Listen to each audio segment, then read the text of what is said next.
अगर आप 2024 की एमएनएस प्लस नीट की तैयारी कर रहे हैं तो बी पर्सोनिफाइड लेकर आया है be personified instant scholarship test. इस टेस्ट के थ्रू आप हमारे 2024 के बैचेस के अंदर अप टू 90% जो स्कॉलरशिप है आप उसका जो फायदा है वहां पर उठा सकते हैं।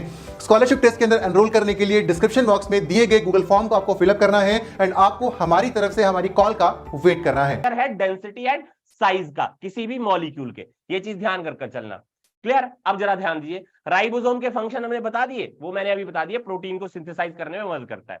चलिएगा, उसके बाद आपके पास आती है इंक्लूजन बॉडीज। वर्ड क्या लिखा है? Inclusion body. अब जरा वर्ड दो, ध्यान दो, वर्ड फिर से क्या लिखा है? नॉन मेम्ब्रेनस स्ट्रक्चर है। कैसा स्ट्रक्चर है? नॉन मेम्ब्रेनस स्ट्रक्चर है, और ये बेसिकली मदद करता है रिजर्व मटेरियल्स को स्टोर करने में।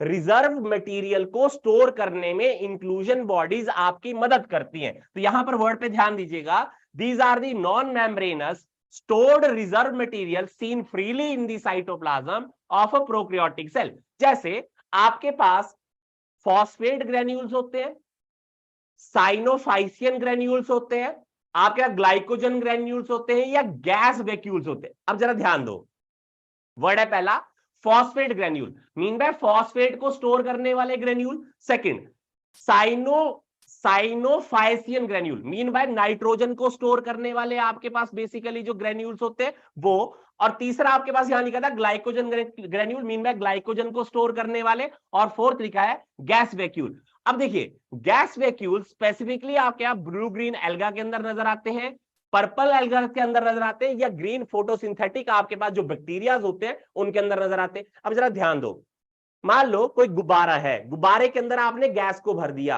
अब गैस जो है जब उसके अंदर भरी हुई रहेगी तो गुब्बारा क्या करता है? सरफेस से ऊपर की ओर को मूव करने की कोशिश करता है, और अगर मान लीजिए उसमें से गैस निकल जाए तो वो बॉटम की ओर को आता है। तो सोचिए, जिन ऑर्गेनिज्म के इनसाइड में आपके पास गैस वैक्यूल होंगे तो ऑर्गेनिज्म किसी भी सरफेस के ऊपर फ्लोट करने में आपके पास टेंडेंसी रखेंगे पानी के ऊपर। तो इसीलिए जरा ध्यान दीजिएगा, जिन ऑर्गेनिज्म के अंदर गैस वैक्यूल की मात्रा ज्यादा होती है उनके अंदर बायोएंसी का फेनोमेना होता है। आप बायोएंसी समझते हो ना, कि आपके पास वाटर के अंदर कहीं ना कहीं फ्लोट करने की टेंडेंसी जो है वो होती है, और उसका मेन कारण है गैस वैक्यूल्स का होना। तो ये चीज हमें ध्यान कर चलिए, इसीलिए ये बहुत इंपॉर्टेंट रहेगा, इसीलिए याद कर चलना।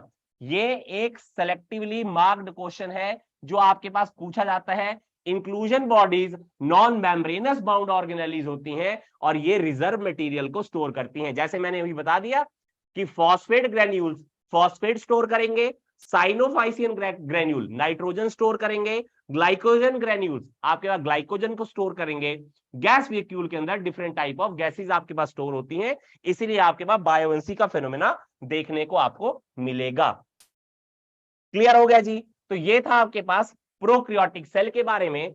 अब यहां पर अगर आपका कोई क्वेश्चन हो तो आप कमेंट सेक्शन में डाल दीजिएगा, मैं वापस से उसको बताने की बाद में ट्राई करूंगा। 2 मिनट का ब्रेक है, मैं फिर से वापस आपको समझाने की कोशिश करूंगा।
तो चलिएगा जी, आगे बढ़ेंगे, यूकैरियोटिक सेल के बारे में डिस्कस करेंगे।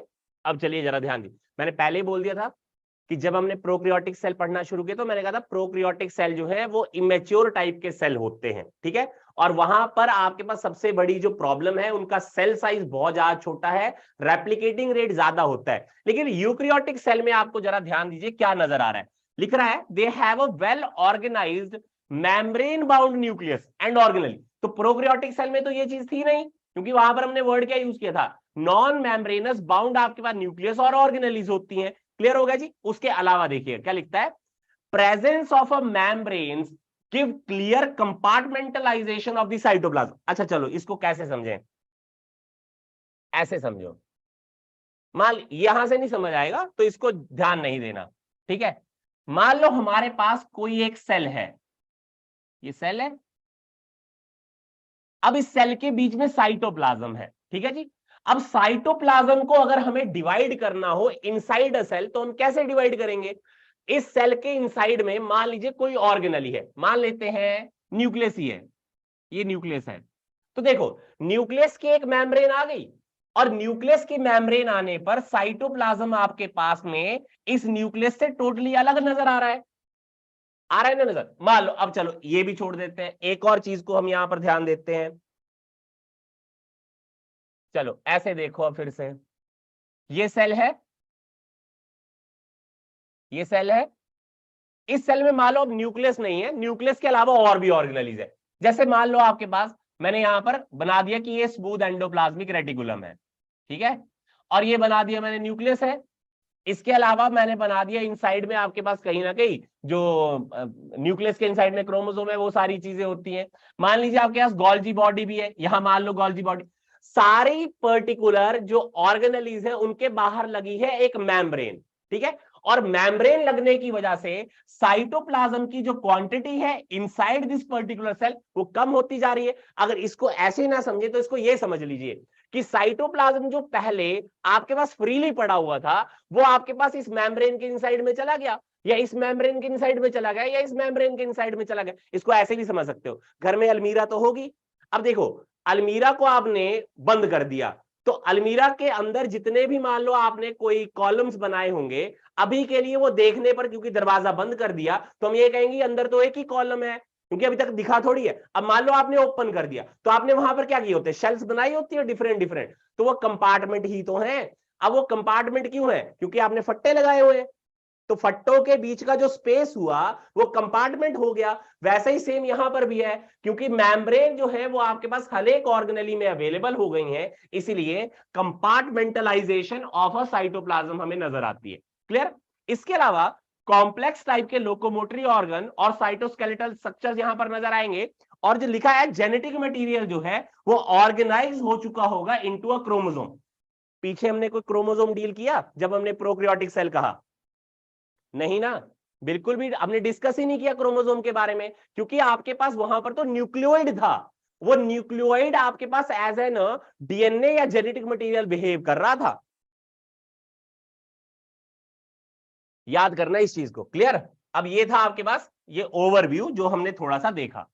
क्लियर। अब चलिएगा यहां आगे की ओर को देखेंगे कि जो सेल ऑर्गेनेलीज आपके पास यूक्रियोटिक सेल में नजर आती है कौन कौन सी है। देखिए, cell membrane, cell wall, endomembranous system. अब एंडोमेम्ब्रेनस सिस्टम में 4 ऑर्गेनेलीज आएंगी।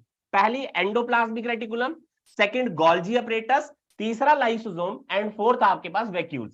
इसके अलावा mitochondria, plastids, ribosome, cytoskeletal structure, उसके अलावा आपके पास basically cilia and flagella, centrosome and centrioles, nucleus, microbodies. देखिए सारी चीजें इंपॉर्टेंट नहीं है, तो मैं सारी चीजें आपको डिक्टेट कर नहीं दूंगा, जो इंपॉर्टेंट वाली होंगी हम उन्हीं के बारे में डील करेंगे। क्लियर। अब चलिएगा एक एक ऑर्गेनेली को डिस्कस करेंगे। चलेगा, तो यूक्रियोटिक सबसे पहले हम डिस्कस करने वाले हैं, that is a cell membrane. देखिए सेल मेम्ब्रेन को हम बेसिकली क्या कहते हैं, प्लाज्मा मेम्ब्रेन। अब देखो मैंने थोड़ी देर पहले ये कहा था, चाहे प्रोक्रियोटिक आपके पास सेल मेम्ब्रेन हो जिसको प्लाज्मा मेम्ब्रेन कह रहे हैं, चाहे यूक्रियोटिक, प्लाज्मा स्ट्रक्चरली आपके पास बिल्कुल सिमिलर होगी। अब सिमिलरिटी क्या है जरा यहां पर ध्यान दीजिए, लिखता है केमिकल स्टडीज जो ह्यूमन आरबीसी के ऊपर परफॉर्म की गई हैं, वहां पर सेल मेम्ब्रेन जो है उसकी कंपोजिशन में आपको लिपिड की बाइलेयर नजर आती है, प्रोटीन नजर आते हैं और कार्बोहाइड्रेट नजर आते हैं। फिर से देख लिए, याद करके चलिएगा, जब प्लाज्मा मेम्ब्रेन के बारे में बात करेंगे तो हमेशा केमिकल स्टडीज आपके पास ह्यूमन आरबीसी पर परफॉर्म करने पर हमें यह चीज दिखी है। तो क्या दिखा, लिपिड की बाइलेयर, प्रोटीन दिखी और कार्बोहाइड्रेट दिखी है। एक चीज समझ आ गई। अब देखिए क्या लिखता है, लिपिड जो है वो मेनली आपके पास फॉस्फोग्लिसरल्डिहाइड है। वर्ड क्या यूज किया? फॉस्फोग्लिसरल्डिहाइड है, जिसकी जो आउटर कोटिंग है वो आपके पोलर है, और जो आपके पास उसकी टेल है वो आपके पास हाइड्रोफोबिक। मैं अभी आपको बताऊंगा ही वापिस से, आपने समझना नहीं किया, मैंने यहां पर बोल दिया तो वहां नहीं दिखाएंगे, ठीक है। अब देखिए क्या लिखता है, so the non polar tail of a saturated hydrocarbon is protected from the aqueous environment. अब इसको कैसे समझे, यहां ध्यान दो, ये देख रहे हो, ये आपके पास में यहां पर एक गोला, दूसरे गोला, तीसरा गोला, 4 5 6 ऐसे लगे हैं ये। अब यहां से जरा ध्यान देना, यहां से कुछ आपके यहां वेवी पैटर्न में चीजें नजर आ रही हैं। ये देखो, मान लो ये वेव फॉर्म में ये चीज नजर आ रही है, ऐसे है, ऐसे। अब तो शायद क्लियरली नजर आ रहा होगा, बिल्कुल। अब यहां देखो, यहां भी सर्कल लगे हुए हैं, ये देखो यहां भी सर्कल लगे हैं, ये वाले सर्कल लगे हुए हैं। अब इससे भी एक आपके पास में वेवी फॉर्म जो है वो आपके पास पैटर्न बनाती हुई नजर आ रही है, ये रही। अब जरा ध्यान दो, वर्ड क्या लिखा था, वर्ड ये लिखा था कि जो आपके पास सेल मेम्ब्रेन है वो लिपिड बाइलेयर स्ट्रक्चर है। ये रही जी लिपिड बाइलेयर। एक लेयर ये है जो आपके पास इस हेड और टेल रीजन ने बनाया, ये वाला, ये है हेड और टेल इकट्ठा कर, और ये भी हेड और टेल है इकट्ठा कर। अब जरा इसको नॉर्मली ऐसे ध्यान दे दो, ये आपके पास हेड, ये टेल, ये हेड और ये tail, head tail, head tail. अब ये आपके पास लिपिड बाइलेयर है, एक लेयर इस साइड से यहां को शुरू हुई, एक लेयर यहां से इस साइड की ओर को शुरू हुई। अब मीन बाय यहां से यहां और यहां से यहां को शुरू हो रही है, क्लियर। अब जरा ध्यान दो, एक इंपॉर्टेंट चीज है यहां पर, क्या ध्यान देने वाली है, आपके पास वर्ड यूज किया गया था कि आपके पास ये फॉस्फोग्लिसरल्डिहाइड है। वर्ड क्या यूज किया था, फॉस्फोग्लिसरल्डिहाइड है जो मेन लिपिड है। अब फॉस्फोग्लिसरल्डिहाइड में एक चीज क्या हो गई, आपके पास इसके दो कंपोनेंट हो गए, एक इसका ये हेड रीजन है और एक इसकी टेल रीजन है। अब वर्ड क्या यूज कर रहा है, जरा ध्यान दीजिएगा, वर्ड ये यूज किया गया, जो हेड है वो पोलर है, हेड कैसा है, पोलर है, और टेल जो है वो नॉन पोलर टाइप की होती है। अब इसको कैसे समझें, पोलैरिटी का मतलब हुआ वाटर की सॉल्युबिलिटी। तो मीन बाय दो आउटर साइड की ओर को ये वाली जो मेम्ब्रेन है, ये वाली जो मेम्ब्रेन है, ठीक है, ये मेम्ब्रेन में आपके पास बेसिकली सॉल्युबल कंपोनेंट जो है वो आपका कौन से वाले, पानी में सॉल्युबल होने वाली चीजें, ठीक है, लिपिड वाली नहीं मैंने वर्ड यूज किया है। हाइड्रोफिलिक आपके पास हेड है, तो हाइड्रोफिलिक हेड या सैचुरेटेड हेड होने का मतलब ये हुआ जो मॉलिक्यूल आपके पास पानी के अंदर सॉल्युबल हो सकते हैं वो इस मेम्ब्रेन के आकर आपके पास आकर अटैच कर जाएंगे और डिसॉल्व। पर क्या वो अंदर जा सकते हैं किसी भी सेल के, नहीं जा पाएंगे, क्यों, क्योंकि आपके पास अंदर की ओर को ये टोटल मिलाकर जो लेयर नजर आ रही है ये तो टेल की है, जैसे ये तो टेल पोर्शन हुआ ना। अब टेल किससे बनी हुई है, नॉन पोलर, और नॉन पोलर का मतलब क्या हुआ, हाइड्रोफोबिक है। हाइड्रोफोबिक का मतलब क्या हुआ, आपके पास लाइपोफिलिक है।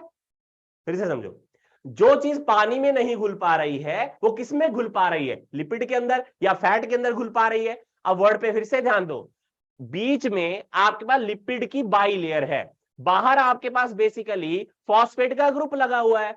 अब जरा ध्यान दो, अंदर की ओर को मेम्ब्रेन की थिकनेस ज्यादा है और वो क्या है, लिपिड है। लिपिड बेसिकली हाइड्रोफोबिक है, मीन बाय अगर हाइड्रोफिलिक मॉलिक्यूल यहां आकर चिपक भी जाएगा तो क्या वो अंदर जा पाएगा, नहीं जा पाएगा। अब दूसरी चीज, मान लीजिए ये आपके पास अंदर वाली चीज है सेल के, यहां मान लो अंदर चले गए, तो यहां पर साइटोप्लाज्म है ना अंदर, तो साइटोप्लाज्म से बेसिकली आपके पास वो साइटोप्लाज्म सेल के बाहर नहीं आ सकता है। क्यों नहीं आ सकता है, क्योंकि आपके पास यहां पर क्या चीज लगी हुई है, लिपिड की बाइलेयर लगी हुई है। क्योंकि टेल कैसी है, हाइड्रोफोबिक है, लाइपोफिलिक तो है नहीं, सॉरी लाइपोफोबिक तो है नहीं है, ये बेसिकली कैसी है, ये तो लाइपोफिलिक है। साइटोप्लाज्म में मैक्सिमम ही क्या चीज होती है, पानी। तो इसका मतलब पता है क्या हुआ, ये मेम्ब्रेन है, मेम्ब्रेन के साथ पानी आकर टकराया और यहां से रिफ्लेक्ट हो गया। या दूसरी मान लो ये बाहर वाली कह लो, तो बाहर से पानी अंदर आ रहा है, आने की कोशिश कर रहा है, पानी आपके पास सरफेस के ऊपर चिपक तो गया लेकिन अंदर नहीं आ सकता, क्योंकि टेल्स में आपके पास क्या चीज पड़ी है, फिर से लिपिड पड़ा हुआ है। इसलिए जरा वर्ड पे ध्यान दीजिएगा, वर्ड क्या लिखा था, so the non polar tails of a saturated hydrocarbon is protected from aqueous environment। पानी से बचाव इसीलिए हो पा रहा है क्योंकि टेल रीजन जो है वो आपके पास लाइपोफिलिक होता है और आपके पास हाइड्रोफोबिक होता है। क्लियर, इसको हमें डील करने की जरूरत नहीं है, फिर भी थोड़ा सा हम यहां पर बताने की ट्राई करेंगे। देखिए क्या लिखता है, लिखता है आपके पास में मेम्ब्रेन के ऊपर पाए जाने वाली जो प्रोटीन्स होती है वो दो तरह की है, एक इंटीग्रल प्रोटीन है और एक पेरिफेरल प्रोटीन है। देखिए इंटीग्रल का मतलब होता है इनसाइड, इंटीग्रल का मतलब क्या हुआ, इनसाइड। तो क्या लिखता है, पार्शली और totally buried in a membrane. जैसे मान लीजिए यहां पर है, यहां पर वर्ड पे ध्यान दीजिएगा, ये बीच में दिख रही है प्रोटीन, चैनल प्रोटीन ही है चाहे, बीच में है ना, एम्बेड कर चुकी है, पूरी की पूरी सेल मेम्ब्रेन के अंदर आपके पास चिपक गई है जाकर अंदर जाकर, तो ये हो गई इंटीग्रल प्रोटीन, अंदर वाली प्रोटीन। कैरियर प्रोटीन भी आपके कुछ इसी तरह की है, ग्लाइकोप्रोटीन भी आपके पास पूरी अंदर जाकर चिपक गई है। लेकिन जरा यहां पर ध्यान दीजिए, ये वाली जो प्रोटीन है ये सरफेस पर ही है ऑलमोस्ट, तो इसको क्या कहेंगे, peripheral protein, lie on the surface of a membrane. Clear होना चाहिए ये चीज। अब देखो वो मैं पीछे बता रहा था ना आपको, ये आपके पास हेड रीजन है, ये टेल रीजन है। हेड रीजन पोलर है या हाइड्रोफिलिक है, टेल कैसी है, फैटी एसिड से बनी है, इसलिए नॉन पोलर या हाइड्रोफोबिक है। हाइड्रोफोबिक का मतलब लाइपोफिलिक भी होगा। क्लियर, अब जरा ध्यान दीजिएगा, आपके पास इस सेल मेम्ब्रेन का एक मॉडल से क्वेश्चन पूछी जाती है, वो है फ्लूइड मोजेक मॉडल। वर्ड क्या यूज करते हैं, फ्लूइड मोजेक मॉडल।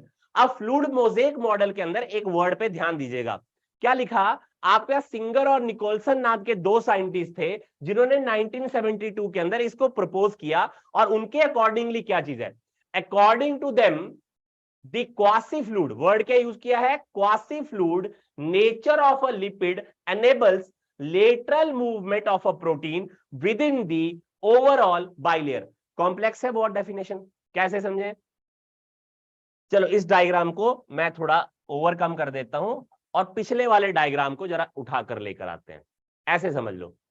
अब देखो क्या है यहां पर, आपको क्या नजर आ रहा है, उसके हिसाब से आपको चीजें याद रहेंगी। देखो क्या नजर आ रहा है, ये लिपिड है,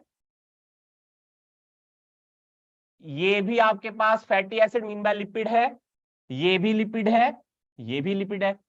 ठीक है, बीच में आपको क्या नजर आ रही है, प्रोटीन, ये भी क्या नजर आ रही है, प्रोटीन। ठीक है, लिपिड के बीच में प्रोटीन, लिपिड के बीच में प्रोटीन है, वर्ड ध्यान दीजिएगा, लिपिड के बीच में प्रोटीन है। अब सुनो, आपने ना घी तो देखा होगा जो पिघल गया होता है, पिघले हुए घी में आपको एक चीज की टेंडेंसी नजर आएगी, विस्कोसिटी ज्यादा होती है।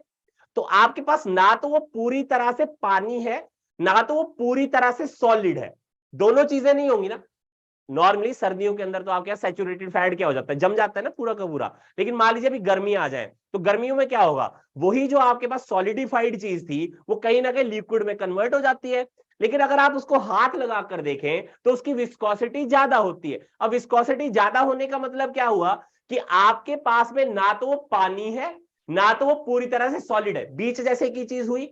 इसीलिए हम वर्ड यूज करते हैं क्वासी फ्लूइड है। वर्ड क्या यूज करते हैं, क्वासी फ्लूइड, ना तो वो पूरी तरह से लिक्विड है, ना तो वो पूरी तरह से सॉलिड है, बीच जैसे की स्टेट को क्वासी फ्लूइड कहा जाता है। अब देखो इस पर्टिकुलर लिपिड के बीच में हमें प्रोटीन नजर आ रही है, क्या नजर आ रही है, प्रोटीन। अब ये प्रोटीन जो है लगातार अपनी पोजीशन को वेरी कर सकती है, क्योंकि आपके पास एक वर्ड यूज किया जाता है, प्लाज्मा मेम्ब्रेन या सेल मेम्ब्रेन जो है वो वेवी इन नेचर है, कुछ इस तरह से होती है, वेवी इन नेचर है। अब वेव फॉर्म में अगर आपके पास बेसिकली ये आपके पास सेल मेम्ब्रेन होगी तो प्रोटीन भी तो बेसिकली उसी हिसाब से फ्लोट करेगा, जैसे बेसिकली सेल मेम्ब्रेन फ्लोट कर रही होगी वैसे उसको भी फ्लोट करना पड़ेगा। अब जरा यहां पर ध्यान दीजिएगा, एक यहां पर ना स्टेटमेंट कोट की जाती है, स्टेटमेंट है, लिख लीजिएगा। ठीक है, एक बार इसको लिख लेना पक्का से। वर्ड यूज किए जाते हैं proteins in the lipid of sea, ठीक है। या कई बार दूसरी स्टेटमेंट यूज करेंगे, protein icebergs, protein iceberg in the sea of lipid. दोनों ही परिभाषाएं सेम ही हैं, लेकिन इसको समझेंगे कैसे। देखो आपने ना समंदर तो देखा होगा, समंदर के अंदर आपने एक चीज देखी होगी कि जो आपके पास में आइस होती है ना, जो बहुत बड़े बड़े कॉलम होते हैं, वो पानी के अंदर फ्लोट कर जाते हैं बड़े आसानी से, क्योंकि उनका भार कम होता है। अब यहां पर भी सेम वही चीज है कि लिपिड का भार ज्यादा है और प्रोटीन का भार कम है। तो प्रोटीन तो वाटर सॉल्युबल होती है और लिपिड बेसिकली आपके पास कभी पानी में सॉल्युबल नहीं होता है। फिर से सुनो, प्रोटीन आपके पास पानी में ही सॉल्युबल हो सकती है, लिपिड पानी में नहीं घुलता है। तो लिपिड के बीच में प्रोटीन आ गई, तो क्या आपके पास प्रोटीन लिपिड में घुल सकती है? नहीं घुल सकती। इसीलिए वो प्रोटीन जो है वो लिपिड के ऊपर हमेशा फ्लोट करती रहेगी। फ्लोट करने का मतलब क्या हुआ, वर्ड देखिएगा, प्रोटीन आइसबर्ग। किससे कंपेयर किया है? जो आइस की बड़ी बड़ी सिलियां आपके पास समंदर के अंदर तैरती रहती हैं, उससे आपको कंपेयर किया जा रहा है प्रोटीन को।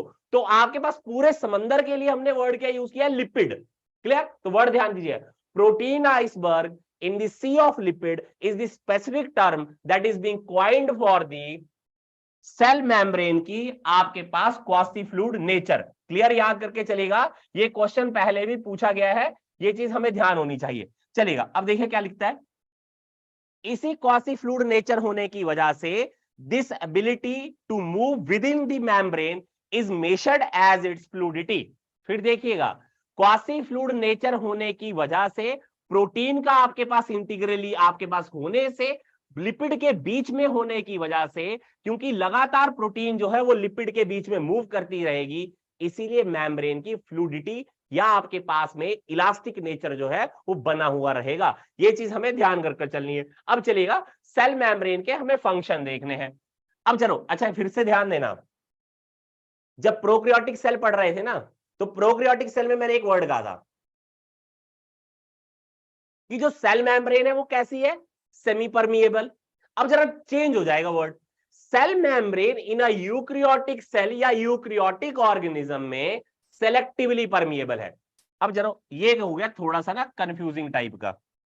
चलो फिर भी एक बार मैं पढ़ देता हूं फंक्शन को, फिर मैं समझाता हूं। देखिए क्या लिखता है, फंक्शन क्या है, transport of the molecules, the membrane is selectively permeable to some molecule. Word क्या लिखा है जरा ध्यान दीजिए, यहां पर सम मॉलिक्यूल के लिए आपके पास सिलेक्टिवली परमिएबल है, present on either side of it. इसको समझाता हूं, ठीक है, एक चीज समझ आ गई। Due to the fluid nature, plasma membrane can help in a cell growth, formation of a intercellular junction, secretion, endocytosis and cell division. अच्छा, इतने सारे वर्ड लिख दिए, क्या मतलब हुआ सर? देखो जरा, ये सेल मेम्ब्रेन है नॉर्मली, बीच में आपके पास ये बेसिकली फॉस्फोलिपिड का कंपोनेंट लगाया है, ये भी फॉस्फोलिपिड का कंपोनेंट जैसे यहां पर है। यहां पर मैंने बस दिखाने के लिए कि ये सेल मेम्ब्रेन है, इसको ऐसे दिखा दिया। चलो, जब हमने पिछला टॉपिक डिक्टेट किया था ना, जब माइटोसिस पढ़ रहे थे, तो हमने एक वर्ड यूज किया था, हमने यूज किया था साइटोकाइनेसिस के दौरान में एनिमल सेल के अंदर फरो फॉर्मेशन होती है, और फरो फॉर्मेशन जब होती है तो साइटोप्लाज्म डिवाइड कर जाता है। तो हुआ क्या था वहां पर, ये आपके पास में बेसिकली प्लाज्मा मेम्ब्रेन थी, प्लाज्मा मेम्ब्रेन इन्वेजिनेट हो रही थी, धीरे धीरे लंबाई बढ़ गई और आपके पास ये चीज कंबाइन कर गई थी, ऐसा ही हुआ था। और ये आपके पास सेल अलग हो गया था, ये सेल अलग हो गया था, ऐसा ही हुआ था। तो प्लाज्मा मेम्ब्रेन ने क्या सेल डिवीजन में पार्टिसिपेट नहीं किया? किया भाई, बिल्कुल से किया। अब चलिए दूसरा वर्ड यूज कर लेते हैं। आपके पास में जब बेसिकली हमारे पास प्लांट सेल आया था, तो प्लांट सेल में तो सेल वॉल होती है बाहर, फिर आपके पास प्लाज्मा मेम्ब्रेन है, तो वहां हमने क्या वर्ड यूज किया था? हमने कहा था कि सेल फरो फॉर्मेशन नहीं होती है, सेल प्लेट की फॉर्मेशन होती, वर्ड यूज किया था। तो सेल प्लेट आपके पास क्या करती थी, जो आपके पास एंडोप्लाज्मिक रेटिकुलम और गोल्जी अपरेटस था, उसने फ्रैग्मोप्लास्ट बनाया था, और आपके पास उस पर्टिकुलर फ्रैग्मोप्लास्ट से आपके पास कुछ सिक्रीशन आई थी, जिन्होंने बेसिकली आपके बीच में सेल प्लेट की फॉर्मेशन की थी, और इसी सेल प्लेट की फॉर्मेशन से मिडल लेमिला तैयार हुआ था और आपके पास सेल डिवाइड कर गया था। हुआ था कि नहीं हुआ था? यही चीज यहां पर लिखी गई है, इसके अलावा और कुछ नहीं लिखा है। ठीक है, अब चलिए, एक वर्ड लिखा था एंडोसाइटोसिस, वर्ड क्या लिखा है? एंडोसाइटोसिस। इसको कैसे समझे? मान लो ये प्लाज्मा मेम्ब्रेन है, ठीक है, इस प्लाज्मा मेम्ब्रेन पर कोई मॉलिक्यूल आकर चिपक गया, ऐसे मान लो चिपक गया। अब नेचर ये चाहती है कि ये सेल के अंदर एंटर कर जाए, तो सेल के अंदर एंटर कैसे करेगा? प्लाज्मा मेम्ब्रेन के ऊपर इस मॉलिक्यूल के द्वारा फोर्स लगाई जाएगी, फोर्स लगाएगा तो ये प्लाज्मा मेम्ब्रेन इन्वेजिनेट हो गई, ऐसे हो गई इन्वेजिनेट। अब ये मॉलिक्यूल इस प्लाज्मा मेम्ब्रेन के थ्रू अंदर आ रहा है और इस पर्टिकुलर प्लाज्मा मेम्ब्रेन के साथ में इन्वेजिनेशन के साथ ये मॉलिक्यूल चिपक गया, चिपक गया, और आपके पास प्लाज्मा मेम्ब्रेन के साथ में ये मॉलिक्यूल सेल के इनसाइड में पहुंच गया। पर ध्यान दीजिएगा, यहां पर इंपॉर्टेंट चीज क्या हुई? प्लाज्मा मेम्ब्रेन की डिटैचमेंट हो गई, टूट गई ना। जैसे मान लो ये वाली इतनी प्लाज्मा मेम्ब्रेन थी, तो ये इन्वेजिनेशन हुई, तो इतना component of a plasma membrane क्या कर गया? टूट गया। तो अब आ गया प्लाज्मा मेम्ब्रेन कितनी बच गई? इतनी, कम हो गया ना। तो प्लाज्मा मेम्ब्रेन की कमी हो जाती है जब इन्वेजिनेशन हो रही है प्लाज्मा मेम्ब्रेन की, और आपके पास मॉलिक्यूल उस पर्टिकुलरली आपके पास स्पेस को यूटिलाइज कर प्लाज्मा मेम्ब्रेन को तोड़ता हुआ इस पर्टिकुलर सेल के अंदर जा रहा है। इसको बोलते हैं एंडोसाइटोसिस। वर्ड क्या यूज करेंगे? एंडो का मतलब वो अंदर की ओर को जाना, एंडोसाइटोसिस, अंदर चला गया ना ये सारी चीजें। तो एंडोसाइटोसिस की वजह से प्लाज्मा मेम्ब्रेन की आपके पास सरकमफ्रेंस जो है वो कम हो जाती है। पर ना एक बात है, हम तो हमेशा एक चीज पढ़ते हैं कि जो सेल होता है उस सेल का एक पर्टिकुलर आपके पास डाया होती है। तो अगर हम हमेशा ये पढ़ रहे हैं कि किसी पर्टिकुलर सेल का एक पर्टिकुलर टाइप का डायामीटर होता है, तो यहां पर तो हमें यह समझ आ रहा है कि सेल का डायामीटर तो कम भी हो सकता है। होगा कि नहीं होगा? होगा भाई, पक्का हो सकता है। लेकिन ये पर्टिकुलर जितनी प्लाज्मा मेम्ब्रेन यहां से डिटैच की जाएगी, इसको वापस से प्लाज्मा मेम्ब्रेन को अटैच करने के लिए एक पर्टिकुलर ऑर्गेनेली वर्क करती है जिसका नाम है लाइसोसोम। याद करना मैंने क्या कहा? एंडोसाइटोसिस हुई, एंडोसाइटोसिस में प्लाज्मा मेम्ब्रेन डिटैच करेगी क्योंकि मॉलिक्यूल को एंट्री लेनी थी, तो मॉलिक्यूल ने मजबूर कर दिया प्लाज्मा मेम्ब्रेन को ब्रेक होने के लिए, एंडोसाइटोसिस का प्रोसेस हो गया। जितनी प्लाज्मा मेम्ब्रेन कम हुई वो वापस से आपके पास ऐड करने पड़ेगी, और ऐड करने के लिए नेचर के द्वारा लाइसोसोम्स की मदद ली जाती है, ताकि आपके पास जितनी प्लाज्मा मेम्ब्रेन, ये जो आपके पास प्लाज्मा मेम्ब्रेन है अंदर की ओर को चली गई है, सेल के साइटोप्लाज्म में चली गई है, ये वापस से रिकवर की जा सके और वापस से प्लाज्मा मेम्ब्रेन की लेंथ को आपके पास जितना पहले था उतना बनाया जा सके। याद कर लीजिएगा, ये क्वेश्चन आपके पास पूछी जाती है। चलेगा, अब एक और चीज थी जहां पर ये वर्ड यूज किया हमने कि सिलेक्टिवली परमिएबल है। देखो सिलेक्टिव परमिएबिलिटी का मतलब क्या हुआ? मान लो एक ये मेम्ब्रेन है एक नॉर्मल भाषा के अंदर, तो मान लेते हैं एक मॉलिक्यूल को यहां से यहां अंदर की ओर को आना है, और कुछ मॉलिक्यूल ऐसे हैं जिनको यहां से बाहर निकालना है। अब जरा पिछली बार ध्यान करना, जब मैंने सेल मेम्ब्रेन पढ़ाया तो वहां कहा था सेमी परमिएबल नेचर है प्रोकैरियोट में। तो वहां दिक्कत क्या हुई थी? दिक्कत ये हुई थी कि जो बेसिकली आपके पास कुछ ऐसे मॉलिक्यूल जो टॉक्सिक भी थे, क्योंकि उनके जो साइज था मॉलिक्यूल का वो पोर के साइज के कंपैरिजन में कम था, इसीलिए आपके पास उनकी एंट्री हो गई, लेकिन वो टॉक्सिक भी तो हो सकते हैं। अब सोचो, क्या इस सेल मेम्ब्रेन जो यूकैरियोटिक सेल मेम्ब्रेन है, क्या इन पे वो पोर नहीं होते हैं? होते हैं, ऐसा नहीं है नहीं हो रहे, उन पोर के थ्रू भी एंट्री हो रही होगी। मान लेते हैं वो टॉक्सिक टाइप का कंपाउंड हुआ, लेकिन आपके पास इस सेल के पास, यूकैरियोटिक सेल के पास वो एबिलिटी है कि उस टॉक्सिक कंपाउंड को धक्का देकर इस पर्टिकुलर प्लाज्मा मेम्ब्रेन के साथ वापस से चिपका देगा। अब चिपकाएगा तो ये मॉलिक्यूल आपके पास इस प्लाज्मा मेम्ब्रेन को धक्का देगा, प्लाज्मा मेम्ब्रेन एक्स वेजिनेट की, एक्स वेजिनेट का मतलब बाहर की ओर को गई, अंदर की ओर को नहीं, बाहर की ओर को गई, तो मॉलिक्यूल भी यहां पर चला गया। अब मॉलिक्यूल यहां पर चला गया और आपके पास में प्लाज्मा मेम्ब्रेन के साथ ये मॉलिक्यूल क्या कर जाएगा? डिटैच। इसको हम सेल की एक्सक्रीशन बोल देते हैं। सेल ने क्या कर दिया? वो पर्टिकुलर चीज आपके पास एक्सक्रीट कर दी जो सेल के लिए टॉक्सिक थी। समझ आ रही है मेरी बात? और ये सारी चीज तभी हो पाएगी जब लाइसोसोम फंक्शन करते हैं, क्योंकि लाइसोसोम्स के पास में हाइड्रोलिटिक एंजाइम्स होते हैं।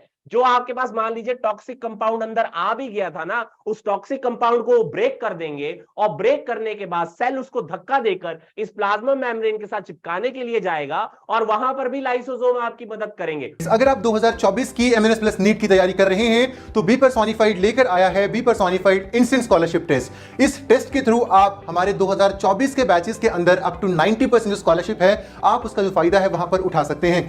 स्कॉलरशिप टेस्ट के अंदर एनरोल करने के लिए डिस्क्रिप्शन बॉक्स में दिए गए गूगल फॉर्म को आपको फिलअप करना है एंड आपको हमारी तरफ से हमारी कॉल का वेट करना है।